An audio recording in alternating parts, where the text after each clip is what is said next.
Good morning student. आज हम लोग चर्चा करने वाले हैं ईडी करंट के बारे में। सबसे पहले हम लोग ये जान लेते हैं कि what is eddy current. Eddy current होता क्या है और इनका यूज क्या है, क्या एडवांटेज है, क्या डिसएडवांटेज है और इनका एप्लीकेशन क्या क्या है। तो फर्स्ट ऑफ ऑल आज हम लोग चर्चा करेंगे यानी जानने वाले हैं ईडी करंट के बारे में कि ईडी करंट का जो जनरेशन है वो कहाँ होता है। और दूसरी बात हम लोग ये जानेंगे कि ईडी करंट का जो डिस्कवर है यानी ईडी करंट को सबसे पहले कौन खोजा, साइंटिस्ट का नाम क्या था और कब खोजा गया। ठीक है, तो फर्स्ट ऑफ ऑल हम लोग ये जान लेते हैं ईडी करंट का हिस्ट्री। 1895 में एक साइंटिस्ट हुए जिसका नाम हुआ फोकाल्ट। फोकाल्ट जब एक एक्सपेरिमेंट कर रहे थे, एक्सपेरिमेंट में फोकाल्ट ने क्या किया कि दो मैग्नेट लिए, दो पोल, एक नॉर्थ पोल एक साउथ पोल, दोनों पोल के बीच में उन्होंने एक मेटालिक सीट यानी कॉपर मेटालिक सीट यानी पेंडुलम, सस्पेंशन पेंडुलम जो होता है उनको चलाना शुरू किया। तो उन्होंने ये पाया कि जब पेंडुलम को चलाना शुरू किया तो कुछ देर के बाद वो पेंडुलम का जो मोशन है ना वो स्लो होता चला गया। तो फिर उन्होंने ये सोचा कि जब मैंने पेंडुलम में कुछ स्पीड दिया था, कुछ वेलोसिटी दिया था, तो फिर धीरे धीरे ये मोशन स्लो क्यों हो रहा है, पेंडुलम स्लो क्यों हो रहा है। तब जब उन्होंने पता किया, गैल्वेनोमीटर यूज किया किसमें, मेटालिक सीट में, कि कहीं इसमें कोई इंड्यूस्ड करंट तो जनरेट नहीं हो रहा है। जब उन्होंने गैल्वेनोमीटर यूज किया तो उनको पता चला कि जो मेटालिक सीट है उसमें कोई इंड्यूस्ड करंट जनरेट हो गया। इसीलिए इंड्यूस्ड करंट के जनरेट होने से एक ऐसा मैग्नेटिक फील्ड बन रहा है जो इस मोशन को अपोज कर रहा है, यानी कि ये मोशन को रोकना चाह रहा है। ये मोशन को क्यों रोकना चाह रहा है? क्योंकि हम लोगों ने फैराडेज लॉ पढ़ा है, लेंज लॉ पढ़ा है। लेंज लॉ का कहना क्या था कि अगर कहीं भी इंड्यूस्ड करंट जनरेट होगा तो इंड्यूस्ड करंट अपने ही काउज को क्या करेगा, अपोज करेगा, रोकना चाहेगा, यानी कि जिस कारण से वो जनरेट हो रहा है उसी कारण को रोकना चाहेगा। क्योंकि होता क्या था कि मान लीजिए ये है आपका मैग्नेट, ये है साउथ पोल और ये है नॉर्थ पोल। इसके बीच में हमने एक मेटालिक सीट लिया। जब ये मेटालिक सीट को ये ऐसे ऐसे मूव करेगा तो इससे क्या होगा, मैग्नेटिक फ्लक्स में चेंज आएगा।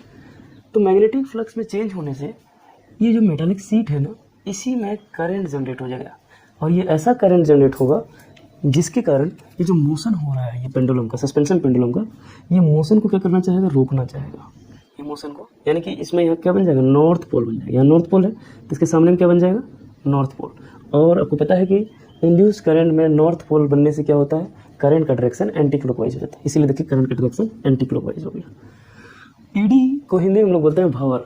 भंवर यानी कि भंवरा की तरह सर्कुलर मोशन में घूमने वाला करंट, इसको भंवर धारा भी बोलते हैं। और इसके पीछे का रीज़न क्या है, ये जो सस्पेंशन पेंडुलम है, सस्पेंशन पेंडुलम क्या कर रहा है, इसे मूव कर रहा है। इसके मूव होने से मैग्नेटिक फील्ड में चेंज हो रहा है, मैग्नेटिक फील्ड में चेंज होने से मैग्नेटिक फ्लक्स में चेंज होगा। और आपको पता है कि फैराडेज के अनुसार अगर मैग्नेटिक फ्लक्स में चेंज हुआ तो इंड्यूस्ड करंट जनरेट हुआ। और यहाँ भी वही हो रहा है, मैग्नेटिक फ्लक्स में चेंज हो रहा है जिसके कारण एक ऐसा इंड्यूस्ड करंट जनरेट हो रहा है। कैसा इंड्यूस्ड करंट कि ये इसके मोशन को रोकना चाह रहा है। ये है लेंज का लॉ। लेंज का यही कहना था, कभी भी जब इंड्यूस्ड करंट जनरेट होता है मैग्नेटिक फ्लक्स में चेंज होने से, तो एक ऐसा इंड्यूस्ड करंट जनरेट होता है जो अपने ही काउज को अपोज करता है, जो अपने ही कारण को रोकता है। जिस कारण से, जिस मैग्नेटिक फ्लक्स के चेंज होने से ये जनरेट हो रहा है, यानी कि मोशन हो रहा है इसलिए मैग्नेटिक फ्लक्स चेंज हो रहा है, तब ये करंट जनरेट हो रहा है। और ये क्या किया है, ये करंट ऐसा मैग्नेटिक फील्ड बना रहा है जो इस मोशन को ही रोकना चाह रहा है। और आपको पता है कि मोशन को अगर रोकेगा तो मैग्नेटिक फ्लक्स में चेंज रुक जाएगा, और मैग्नेटिक फ्लक्स में अगर चेंज रुक गया तो ये करंट ऑटोमेटिक खत्म हो जाएगा।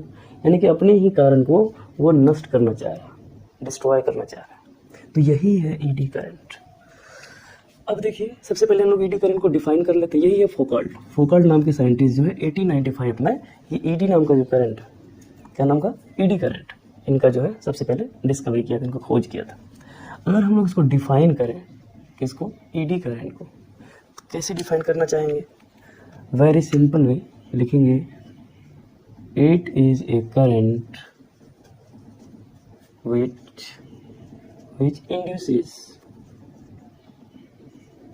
which induces कहाँ, in solid metallic masses, in solid metallic masses।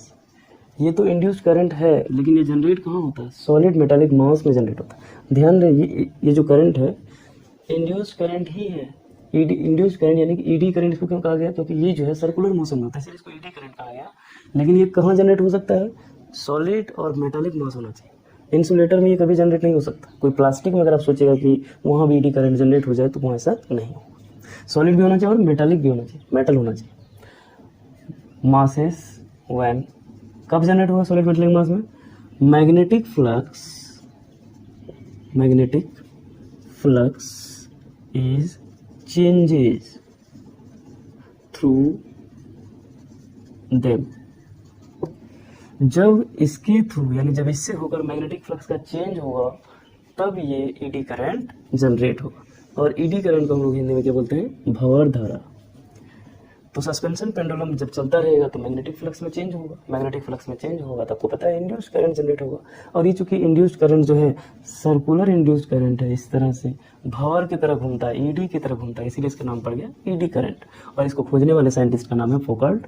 और ये फोकाल्ट जो है 1895 में ये बात बताए हुए थे कि एक करंट होता है जिसमें मैग्नेटिक फ्लक्स के चेंज होने से क्या होता है? जनरेट होता है, इसका डायरेक्शन जो है ईडी की तरह होता है, यानी कि भंवर की तरह होता है, इसीलिए इसका नाम पड़ा ईडी करंट। चलिए हम लोग पहले इसका यूज देख लेते हैं, कहाँ कहाँ यूज होता है। फर्स्ट में इसका अगर हम लोग यूज देखें, यूज बोले या एप्लीकेशन, दोनों एक ही बात है। एप्लीकेशन देखिए इसका यूज कहाँ है। फर्स्ट यूज अगर हम लोग देखें तो magnetic brake system, magnetic brake बनाने में हम लोग इसका यूज करते हैं। मतलब आजकल ऐसा ऐसा मॉडर्न ट्रेन आ गया है जिसमें हम लोग इसका यूज कर सकते हैं मैग्नेटिक ब्रेक के लिए, ब्रेक बनाने के लिए। ट्रेन का मान लीजिए ये है आपका व्हील, तो ट्रेन के व्हील के बीच में ये क्या रहता है? आपका रॉड रहता है। तो इसके अंदर में एक छोटा सा व्हील बना हुआ रहता है और इसके दोनों तरफ क्या रहता है? मैग्नेट रहता है। ये मान लीजिए नॉर्थ पोल है और ये साउथ पोल। अब हुआ क्या, जैसे जैसे इनका स्पीड बढ़ेगा, जितना ज़्यादा इसका स्पीड होगा तो ये क्या होगा? स्पीड होने से ये जो मैग्नेटिक फ्लक्स में चेंज होगा, मैग्नेटिक फ्लक्स में चेंज होगा तो इसके कारण क्या होगा कि इसमें एक ऐसा करंट जनरेट होगा। ये इस व्हील में छोटा वाला, ट्रेन के अंदर में ही छोटा व्हील होता है और यहाँ मान लीजिए मैग्नेट है, दो एकदम strong magnet, north south magnet.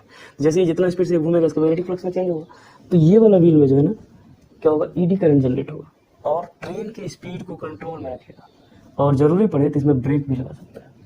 तो ये मैग्नेटिक ब्रेक के रूप में हम लोग इसका यूज कर सकते हैं। दूसरा, मेटल फर्नेस के रूप में, जो इम्प्योर मेटल होता है, मेटल फर्नेस। इम्प्योर मेटल को जब हम किसी कॉइल से उसको पास करवाते हैं, मान लीजिए कॉइल में हम लोग करंट दौड़ा दिए। अब जब कोई इम्प्योर मेटल को किसी कॉइल से होकर जब हम लोग पास करवाएंगे तो क्या होगा? आपको पता है कि कोई भी कॉइल जो होता है उसको हम लोग सोलेनाइड बोलते हैं। अब सोलेनाइड के बीच में खाली जगह है, ये जो इम्पिटी प्लेसेस है इसमें हम लोग कोई इम्प्योर मेटल रख देते हैं और आपको पता है इम्प्योर मेटल को हम लोग मूव करवाते हैं। यहाँ भी वही बात हो गया कि यहाँ मैग्नेटिक फील्ड है सोलेनाइड के अंदर में, मान लीजिए ये है आपका सोलेनाइड। अब इम्प्योर मेटल को हम लोग धीरे धीरे मूव करवाएंगे तो इसके अंदर में क्या होगा? मैग्नेटिक फील्ड फ्लक्स चेंज होगा, मैग्नेटिक फील्ड के चेंज होने से मैग्नेटिक फ्लक्स चेंज होगा। मैग्नेटिक फ्लक्स जैसे ही चेंज होगा तो क्या होगा? मैग्नेटिक फ्लक्स के चेंज होने से ये मेटल क्या होगा? हीट जनरेट, मेटल में ईडी करंट जनरेट होगा और ईडी करंट क्या करता है? ईडी करंट से हीट जनरेट होती है और ये इस मेटल को इतना ज़्यादा हीट कर देगा कि इसमें जो इम्प्योरिटी है वो बाहर आ जाए। तो इनका यूज जो हम लोग बड़े बड़े इंडस्ट्री में भी करते हैं, यानी कि ईडी करंट कोई ख़राब चीज़ नहीं है, इनका बेनिफिट भी है और इनका क्या है? लॉसेस भी है। तो ईडी करंट क्या करता है? हीट जनरेट करता है जिसके कारण इसमें इस मेटल के अंदर ये जो इम्प्योर मेटल है इसमें जितना भी इम्प्योरिटी है वो इम्प्योरिटी बाहर आ जाता है। ये इनका हम लोग तीसरा यूज कर सकते हैं। दूसरा यूज, थर्ड यूज जो हम लोग ट्रांसफार्मर में देखते हैं, इनका थर्ड यूज ट्रांसफार्मर। ट्रांसफार्मर में ईडी करंट का यूज नहीं, ईडी करंट से ट्रांसफार्मर में लॉस है। क्या लॉस है कि ईडी करंट के जनरेट होने से ट्रांसफार्मर हीट हो जाता है, हीटिंग इफेक्ट होता है उसमें। अब देखेंगे कि जब ट्रांसफार्मर का जो स्ट्रक्चर होता है आपको छोटे छोटे प्लेट की तरह होता है, छोटे छोटे प्लेट में होता है, बीच में इसके गैप होता है, इसके दोनों के बीच में हमेशा गैप रहता है। इसके पीछे का मेन रीजन क्या है कि अगर ये पूरा मेटालिक बना दिया जाए तो पूरे मेटल में पूरे ट्रांसफार्मर जो बॉडी है वो पूरे बॉडी में करंट जनरेट कर देगा और ट्रांसफार्मर का जो बॉडी है बहुत जल्दी हीट हो जाएगा और बहुत जल्दी हीट होने से क्या होगा? वो बॉडी इतना ज़्यादा गर्म हो जाएगा कि ट्रांसफार्मर फट भी सकता है। इसीलिए ट्रांसफार्मर में जो है छोटे छोटे ब्लेड्स लगाए जाते हैं बाहर में, इस टाइप से अलग अलग टाइप का ऐसे ब्लेड होता है जिसके कारण से जो हीट बन रहा है इसके कारण ईडी करंट के कारण जो हीट जनरेट हो रहा है वो हीट कम हो सके, कम से कम जनरेट हो। ईडी करंट के कारण तो हीट जनरेट होता है, ट्रांसफार्मर में भी होता है, लेकिन छोटे छोटे हम लोग जो स्ट्रिप लगा देते हैं इससे क्या होता है? हीट कम जनरेट होता है। तो इसका ये फायदा है। इसीलिए ट्रांसफार्मर का जो स्ट्रक्चर होता है एक छोटे छोटे ब्लेड्स टाइप का होता है, इस टाइप से छोटे छोटे, बाहर में आपको ब्लेड्स दिखेगा, इसी टाइप से ब्लेड्स दोनों तरफ लगाया हुआ रहता है। और आपको पता है कि इसके अंदर में क्या होता है, ट्रांसफार्मर का ऑयल रहता है ताकि बाहर में हवा लगे और ये ठंडा रहे। लेकिन ये ब्लेड के रूप में क्यों बनाया गया, ताकि दोनों के बीच में गैप रहे, जिसके कारण ईडी करंट जनरेट ना हो। क्योंकि मान लीजिए अगर गैप नहीं दिया जाए, पूरा मेटल का डब्बा जैसा बना दिया जाए, इससे क्या होगा, ऑयल तो ठंडा होगा, लेकिन ईडी करंट के कारण जितना ठंडा नहीं होगा उससे दोगुना गर्म ही हो जाएगा और पूरे ट्रांसफार्मर का जो बॉडी है उसको पूरा गर्म कर देगा और कुछ देर के बाद ट्रांसफार्मर आवाज़ भी कर सकता है, यानी फट भी सकता है। इसीलिए इससे बचने के लिए, यानी कि ट्रांसफार्मर कम से कम हीट हो, ट्रांसफार्मर में क्या बनाते हैं, मेटालिक स्ट्रिप बना देते हैं, स्ट्रिप्स, छोटे छोटे स्ट्रिप बना देते हैं। इसीलिए अब ये तो है मतलब कि यानी कि ईडी करंट से बचने का तरीका, यानी कि जहाँ भी आपको ईडी करंट से बचना हो तब देखे होंगे कि छोटा छोटा, आप अगर छोटा ट्रांसफार्मर खोलेंगे, छोटा ट्रांसफार्मर, तो आपको कुछ इस टाइप से ई जैसा बनाया हुआ मिलेगा और इसी में कॉइल बंधा हुआ रहता है। इसके पीछे का रीजन क्या है, और इसको ऊपर में लैमिनेटेड किया हुआ रहता है, हर स्ट्रिप के बीच में लेमिनेशन होता है। इसके पीछे का रीजन क्या है, यहाँ भी वही रीजन है कि हीट जनरेट ना हो, किसके कारण, ईडी करंट के कारण। क्योंकि ईडी करंट, मान लीजिए मेटल के ऊपर मेटल स्ट्रिप रखते हैं, बीच में हम कोई लेमिनेशन नहीं दे, यानी कोई इंसुलेटर अगर नहीं दे, मेटल के ऊपर मेटल रहेगा, तो इसके क्या होगा, पूरे मेटल में ही ईडी करंट जनरेट हो जाएगा। और पूरे मेटल में अगर ईडी करंट जनरेट होगा तो हीट जनरेट हो जाएगा और ट्रांसफार्मर बहुत जल्दी गर्म होकर खराब हो सकता है। तो ईडी करंट से बचने के लिए, यानी ईडी करंट को रिड्यूस करने के लिए हम लोग क्या कर सकते हैं, दो मेटल के बीच में हम लोग इंसुलेटर को रख दें, तो जिसके कारण हम ईडी करंट से बच सकते हैं। या मेटल के बीच में गैप रखते हैं, खाली जगह, तो इससे भी हम लोग ईडी करंट को रिड्यूस कर सकते हैं, घटा सकते हैं। और ईडी करंट अगर कम रहेगा तो हीट भी कम जनरेट होगा।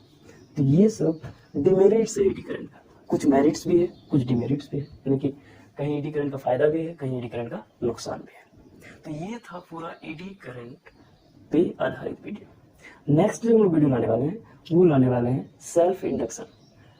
तो ये सीरीज अपना चलता रहेगा, तो अपने दोस्तों को भी ये वीडियो जरूर शेयर करें। अगर आप मेरे चैनल पर पहली बार आए हैं तो इस चैनल को सब्सक्राइब कर दें। धन्यवाद।